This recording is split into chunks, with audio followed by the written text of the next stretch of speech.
Welcome to the Thinking Big podcast.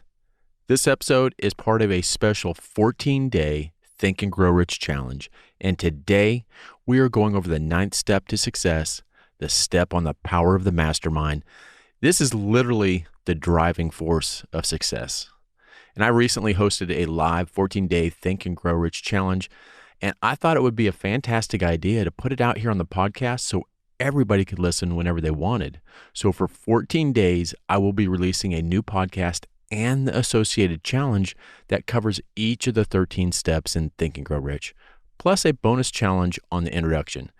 And let me tell you, it doesn't matter if you've ever read the book or not. This challenge is designed for anybody to do. There is a link in the show notes so you can sign up for free and get all the download challenges, all the worksheets, and even a free PDF copy of the original book, Think and Grow Rich. So today, we are thinking big on the mastermind.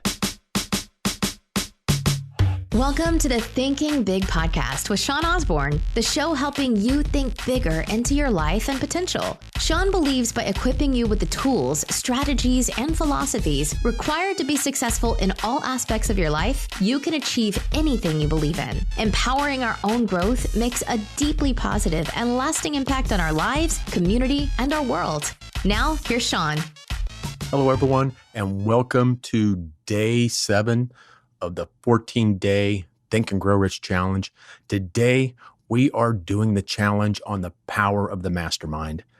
And I can tell you that this is one of the chapters, this is one of the things that has made the most difference in my development, in my success, is the mastermind. It is one of the most powerful tools that we will actually discuss within this entire Think and Grow Rich challenge. They're all important, but this is the one that has made the biggest amount of change in my life. And Hill describes the mastermind, as being defined as, coordinated knowledge and effort in the spirit and harmony between two or more people for the attainment of a definite purpose. And you're hearing, especially nowadays, you're hearing a lot of people talk about masterminds, and they're having a mastermind. And there's a big difference between the mastermind that Hill's talking about and some of the stuff that you're seeing out on the market, that you're reading about. It's different. So a lot of things that you're seeing out there are really not what I would consider masterminds. They're more, workshops. They're more book studies. They're more, people could call this, what we're doing here, a mastermind on Think and Grow Rich, but that is not what he's talking about. The mastermind he's talking about is bringing people together in a spirit of harmony that creates a third mind, a more powerful mind. And I have discovered personally that mastermind groups have unleashed my most important efforts. My most important efforts of everything that I've done have come as a result of a mastermind, in the form of new ideas, in the form of inspiration, previously unknown resources that are brought to me. And most importantly, it's really a spiritual energy that goes beyond our own intelligence and reasoning. When you do masterminds, you have mastermind groups with people in order to access the mastermind, to access the mind. When you bring people together and you're in harmony, you have access to a much more powerful mind that the two of you or the three of you or however many people don't have individually. And mastermind groups is one of the essential things behind every successful person that I know.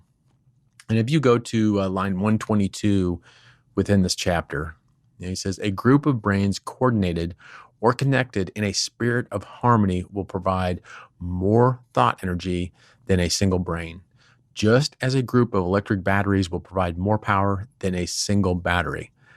And I think a better illustration of that really is if you look at what they call draft horses, that pull. Each draft horse can pull around 8,000 pounds. So you would think that 2 draft horses would do 16,000 pounds. I mean, I'm not a math genius, but 8 plus 8 is 16, but that's not the case. 2 of two draft horses can actually pull 24,000 pounds working together. And we are the same with our brains. No two minds ever come together without thereby creating a third invisible, intangible force, which may be likened to a third mind, what I call the mind, the mastermind. And I am always in masterminds. So this is one of the challenges. This is in the book, but I am always in masterminds. I have been for years, and I'm normally in two different masterminds. Right now, I'm in two different masterminds, and I actually run a mastermind as well. But they are that important that I always have multiple masterminds that I'm in, and some of them are different. So I've been in different masterminds for different things. General masterminds are fantastic, where you're a group of like-minded people and you're just brainstorming, you're accessing, all of these things that you can't access by yourself, because no one person has enough experience, enough education, and the ability to accumulate anything of great success, whether it's be fortune or whether it be in whatever it is that you're wanting to do. One is not a big enough number. And there is, seldom talk, about this principle behind, the success of every winning athlete, every famous musician, every wealthy business person I've ever known or ever studied. And I can tell you, everyone no one, it's not the IQ, it's not the college GPA, it's not the right family, it's not the, good looks. They have surrounded themselves with other successful people. And the concept of surrounding ourselves with, successful people, thinking big people, is as old as man itself. It's in history. If you look at ancient Greece and you look at, Plato and Aristotle and Socrates, all surrounded themselves with those who would challenge their thinking and expand their arsenal of possibilities. And I've already mentioned in a previous challenge, in Think and Grow Rich, Hill talks about Carnegie's secret of success, his law of success. And Carnegie himself had a mastermind, a group that he surrounded himself with for advice, for counsel, for personal cooperation, and other businesses. They all had groups of people that they discussed with and they mastermind with. And probably one of the most famous quotes in regards to masterminding in a sense comes from Jim Rohn. And he's famously said, "You are the average of the 5 people you spend the most time with." And I like to dig a little deeper, and it's the 5 people who you are most in line with, most you're influenced by. If I go meet with any person, any client, it doesn't matter, and I see who they're hanging out with, I can tell them exactly where they will be in 5 years. And unless you grow, unless you change, unless you have masterminds with bigger people and you align yourself with more successful people, you're going to be the average of the 5 people that you're hanging out with. And look around in your life. And I can tell you, if you honestly look around, those principles are absolutely confirmed. And I had the thoughts of my first company when I was with very successful people. My first company, these people, I got onto their thought vibration by being in quote masterminds with these people. That vibration of thought, they really expected me to do these things. I expected more when I was within a mastermind or when I'm within masterminds of successful people. And if you go to lines 56, Hill says, "No individual may have great power without availing himself of the mastermind." Anybody you've looked at, anybody you've seen that is successful has had a mastermind behind them. Henry Ford, talks about it in the book. What he had 3 months of school. He was uneducated, he was illiterate, but he could push the button on his desk, any one of hundreds of buttons. I'm not sure how many buttons he had, but he'd push a button and he could get any general knowledge that he wanted. Andrew Carnegie, had one for his steel business. He wasn't a huge steel person before. His mastermind helped him do that. Franklin D. Roosevelt had one that he called, I think he actually called it the Brain Trust. So this whole purpose of the Mastermind Challenge is to align yourself with a group of as many people as you think is needed for the creation of carrying out your plan or plans for the accumulation of whatever success you want, whether it's money, whether it's in your career, whether it's in your relationship. But I can tell you this, before forming your mastermind alliance, you need to decide what advantages and what benefits you offer as an individual member to your group in return for your cooperation. It's like anything else in life, nothing's free. Nothing's free. What can you offer your mastermind in return for what you get from them? And arrange to meet, once you get your mastermind, once you've got your mastermind going, arrange to meet with the members of your mastermind as often as possible. They say as much as, twice a week, until you have perfectly aligned yourself with everybody within that group. And for instance, most of my masterminds, we meet every other week.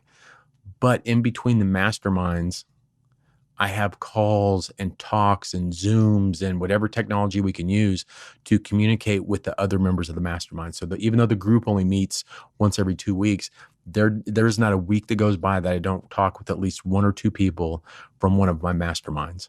And you need to maintain, really, he says it in the book, you need to maintain perfect harmony between yourself and every member of your mastermind. And he says, if you fail to carry this out, I think he says carry this instruction, to the letter, you may expect to meet with failure. Now we're going to go through the mastermind tool in a second. So this is the challenge for the day. Here's the actual challenge. And the goal of this is really two-part. One, to start thinking about your mastermind and who you'd want to be in it. That's got a spot where you can list people who you want to be in your mastermind based on what they bring to the table. And honestly, there's two ways that you can go about doing a mastermind. You can create one yourself, or you can join someone else's mastermind. There's two. I've done them both.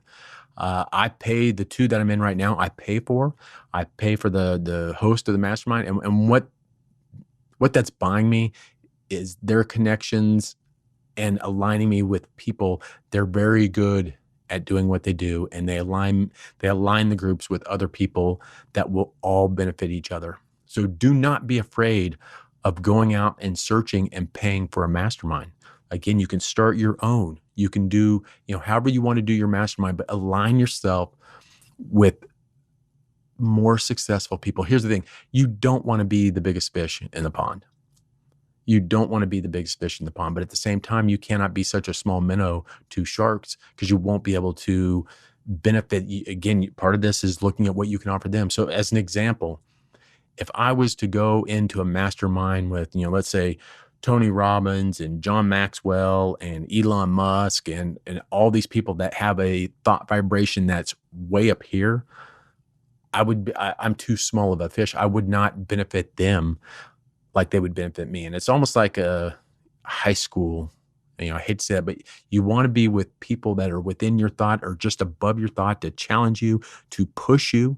You do not want to be the biggest fish. And once you're the biggest fish in your mastermind, it's time to find another mastermind. It's time to start another mastermind. It's time to go out and look for another mastermind to be in. And the second part of the challenge is really start to sit down and figure out what you can offer as a benefit to other people in a mastermind. And I'm not talking about just technical things like, I can offer IT things. You as a person, what can you offer? It's much more, think of what can you offer as you, not as what you do, as what you are. What can you offer as what you are? What things have you done in life? What challenges have you conquered? What problems have you solved? What are your superpowers? What are some of the things that you've done that come easy to you? Start thinking of those things, because it's not, again, I get a lot of questions on people like, well, I can only offer this and this. It's not the technical things. I don't know how else to describe. It's not the tangible things. It's the intangible things. It's the things that make you, and I'm telling you this, every single person watching this, every single person in this challenge has a ton to offer. Every single person has a ton to offer. We need to recognize that. Remember, as Hill said at the beginning, we need to recognize what's already in us. You have it there.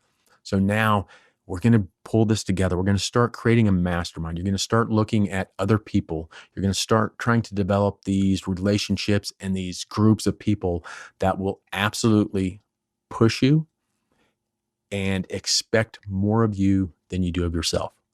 So here's today's challenge. It's the Mastermind Challenge. Do this one. Again, this is probably one of the best tools for success that I can talk to you about. This will give you more bang for buck. You have to do all of the steps. Don't get me wrong, you have to go, but you will get so much out of a mastermind. So until tomorrow, thank you. Thanks everybody for stopping by tonight. Thanks everyone for playing full out in this challenge. It's unbelievable seeing what people are doing in this challenge. It's absolutely fantastic. It's amazing. I will see everybody tomorrow night. Start thinking about your masterminds.